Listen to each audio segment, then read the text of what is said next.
శుక్లాంబరధరం విష్ణుం శశివర్ణం చతుర్భుజం ప్రసన్నవదనం ధ్యాయేత్ సర్వవిఘ్నోపశాంతయే అగజాన పద్మార్కం గజాన మహార్నిశం అనేకదంతం భక్తానాం ఏకదంతముపాస్మహే. ఓం గం గణపతయే నమః. ఓం శ్రీమాత్రే నమః. ఓం శ్రీ గురుభ్యో నమః.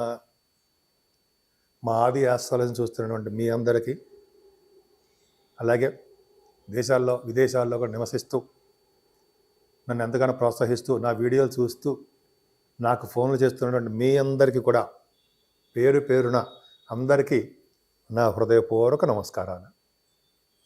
ఇప్పుడు మనం జనవరి 1 తారీఖు నుంచి 31 తారీఖు జనవరి వరకు కూడా చెప్పుకుందామండి.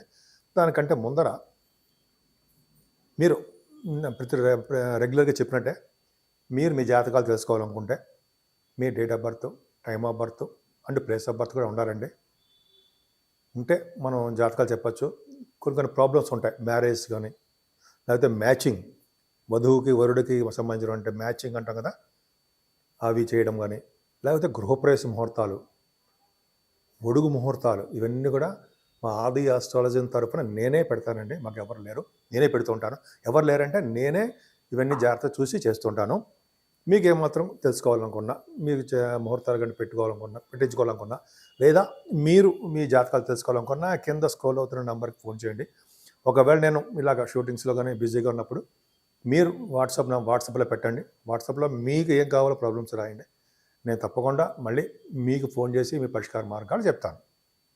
ముఖ్యంగానండి, ఈ సంవత్సరం 2025 జనవరి నుంచి 2025 డిసెంబర్ వరకు కూడా, అంటే ఈ సంవత్సరం మొత్తం కూడా ముందర ముఖ్యంగా మనం జనవరి తెలుసుకుంటున్నాం కాబట్టి మీ అందరికీ కూడా జనవరి ఈ కొత్త సంవత్సరం మీ అందరికీ, అంటే మీరు చూస్తున్న వాళ్ళందరికీ, 12 రాసుల వాళ్ళకి, అలాగే మీరందరికీ పేరున ప్రతి వాళ్ళకి కూడా ఈ సంవత్సరం మొత్తం కూడా చాలా బాగుండాలని, ఆనందంగా, తృప్తిగా, ఐశ్వర్యప్రదంగా మీరు కోరుకున్న కోరికలు నెరవేరాలని, అంటే ఉద్యోగంలో కానీ, వివాహం కానీ, పుత్ర సంతానం కానీ, సంతాన యోగం ఉంటుందా, పుత్ర సంతానం అంటే సంతాన యోగం, ఇలాగా మీకు అన్నీ కూడా కోరిన కోరికలు, మంచి కోరికలు నెరవేరాలని, అలాగే ఈ సంవత్సరం మొత్తం కూడా ఆనందంగా పిల్లా పాపలతోటి, మీ కుటుంబ సభ్యులతోటి ఎప్పుడు కూడా అలా నవ్వుతూ ఉంటారని కూడా ఈ సంవత్సరం మొత్తం కూడా మీకు కలిసి రావాలని నేను మనస్ఫూర్తిగా కోరుకుంటున్నాను.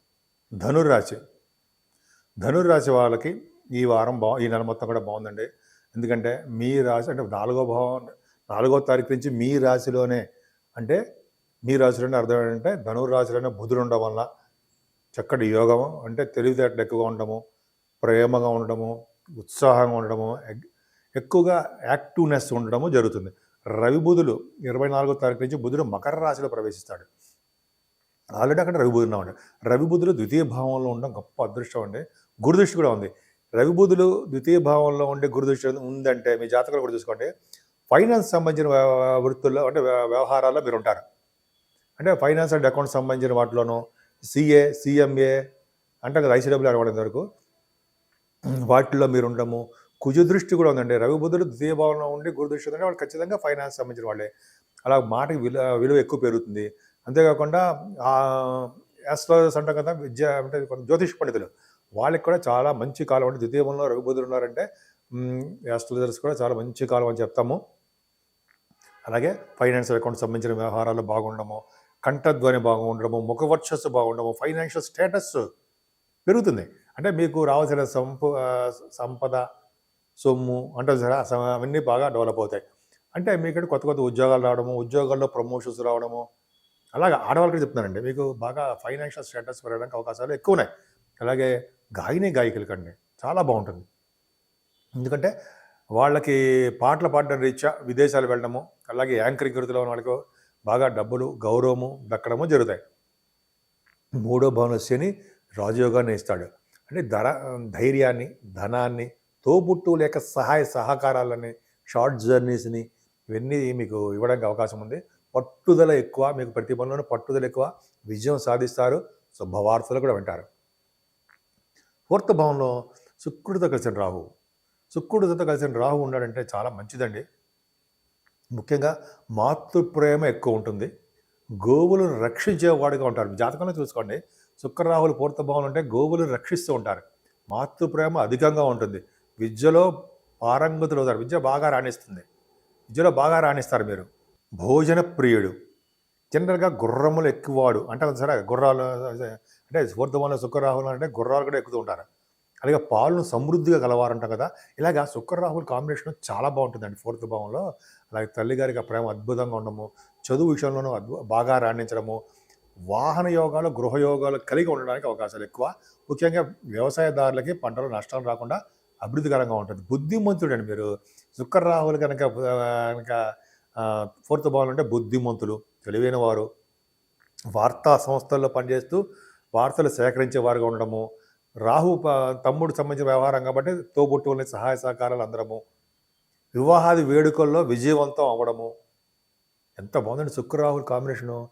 శుక్రరాహులు ఎలా ఉన్నారంటే మంచి ఆడవాళ్ళకైతే చక్కని భర్త, ఉన్నతమైన ప్రమాణాలు కలిగిన భర్త రావడము ఫోర్త్ భావం ఉంటే, అలాగే బాగా చదువు రావడము, సంగీతం పట్ల మక్కువ ఎక్కువగా చూపించడము జరుగుతుంది. సంగీతం అంటే బాగా ఇష్టపడుతుంటారు.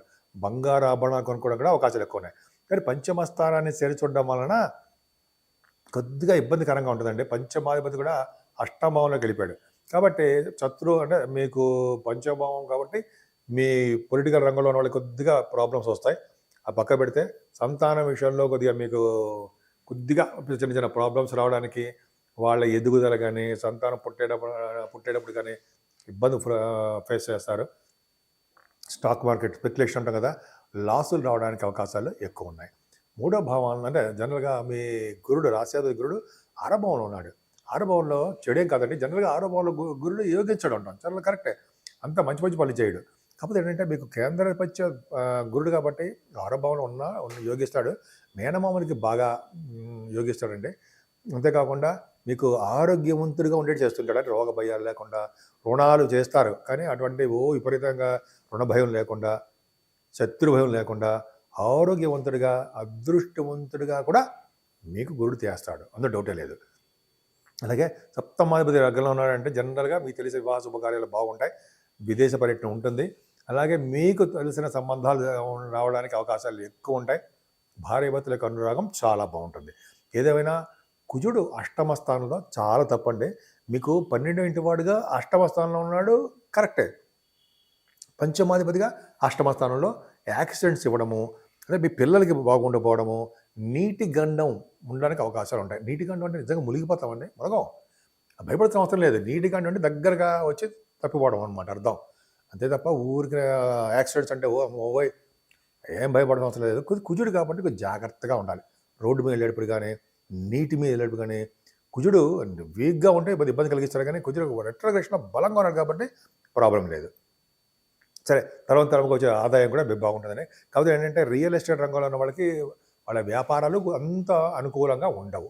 శని కూడా భాగ్యస్థానం చూడడం వల్ల మీ చదువు విషయంలో కొద్దిగా ఆటంకాలు కలుగుతాయండి. విదేశాలు వెళ్ళాలంటే ఓ పక్కన స్టాంపింగ్ అవ్వకపోవడము, లేకపోతే ఏదో ప్రాబ్లమ్స్ రావడము, మీ అనుకున్న యూనివర్సిటీస్లో సీట్ రాలేకపోవడము, ఏదో కానీ చిన్న కారణాల వల్ల మీరు ఆగిపోతారు. సమయానికి డబ్బు చేకూరపోవడము అంటాం కదా, అందకపోవడం అంటాం కదా, అవకాశం ఉంటుంది. ఏదేమైనా దశమ స్థానంలో కేతు ఉన్నాడండి. కేతువుకి గురుదృష్టి పర్ఫెక్ట్గా బాగున్నాడు. అంటే ఏంటంటే మీకు ఉద్యోగపరంగా మాత్రం మీకు చాలా చాలా బాగుంటుంది. అంటే సపోజ్ సాఫ్ట్వేర్ రంగ ఉద్యోగస్తులు అనుకోవచ్చు. అలాగే మీరు ఏ ఉద్యోగం చేస్తున్నా సరే గవర్నమెంట్ ప్రొవిషన్ ఉండడానికి అవకాశాలు ఉన్నాయి. సివిల్ సర్వీసెస్ అంటాము, గ్రూప్స్ అంటాము, మీకు ఎడ్యుకేషన్ తగ్గట్టుగా ఉంటాయి కదా, వాటిలో విజయం సాధిస్తారండి. మంచి ఉద్యోగ అవకాశాలు బాగా ఉన్నాయి. ఉద్యోగ భద్రత ఉంది. ఆల్రెడీ ఆడవాళ్ళు చెప్తానండి, ఆల్రెడీ మీకు ఉద్యోగాలు ఉన్నారు, వాళ్ళకి ప్రమోషన్స్, ఉన్నతంగా గౌరవింపడము, మీకు ఆధిపత్యంగా మీకు కొన్ని ఇవ్వడము, కొన్ని శాఖలుగా ఆధిపత్యం అంటే మీకు లీడర్షిప్ ఇవ్వడము, ఒక బాస్గా తయారు చేయడము, బాసులుగా ఉండడము, అవి బాగా ఉన్నాయి. భాగ్యస్థానంలో అది దశమస్థానం కేతువే విదేశాల పర్యటన చేయించడము, పుణ్యక్షేత్ర దర్శనం చేయించడము. మీరు జనరల్గా ఏంటంటే సాఫ్ట్వేర్ రంగ ఉద్యోగస్తులకి, ఈ రియల్ ఎస్టేట్ రంగం వాళ్ళకి కూడా మంచి అవకాశాలు బాగా డెవలప్ అవుతారండి వాళ్ళకి. అలాగే 12, 11 భావం కూడా బుధుడు చూస్తున్నాడు కాబట్టి 12, 11 భావాధిపతి అనేటువంటి శుక్రుడు కూడా మంచివాడు కాకపోయినా ఫోర్త్ భావంలో వచ్చే స్థితిలో ఉన్నాడు కాబట్టి లాభాలు కూడా అధికంగా రావడానికి అవకాశాలు ఉన్నాయి. ఏదైనా బుధుడు 12 భావం వల్ల సన్మానాలు జరగడము, లేకపోతే టెంపుల్స్, విష్ణు దేవాలయాలు, సుబ్రహ్మణ్య స్వామి యొక్క దేవాలయాలు సందర్శించడం జరుగుతుంది. సో ఇలాగా మీకు ధనురాశి వాళ్ళకి బాగుందండి. ముఖ్యంగా మీరు ఆరాధించవలసింది, పూజించవలసింది ఎవరయ్యా ఉన్నారంటే సుబ్రహ్మణ్యుడే. సుబ్రహ్మణ్య స్వామి ఆరాధన, సుబ్రహ్మణ్య స్వామి పూజలు, సుబ్రహ్మణ్య స్వామి కళ్యాణాలు చేయించుకుంటే అష్టమ స్థానంలో ఉన్నటువంటి దోషం దొరుకుతుంది. ఫోర్త్ భావంలో కూడా రాహు కూడా అంత మంచివాడు కాదు కదా, కొంచెం చిన్న చిన్న ప్రాబ్లమ్స్ ఇవ్వడానికే అవకాశం ఉంటుంది. అందుకనే అమ్మవారి యొక్క పూజలు, సుబ్రహ్మణ్య స్వామి ఆరాధన చేయడం వల్ల మీకు సకల శుభాలు కలగడానికే అవకాశాలు ఎక్కువగా ఉన్నాయి.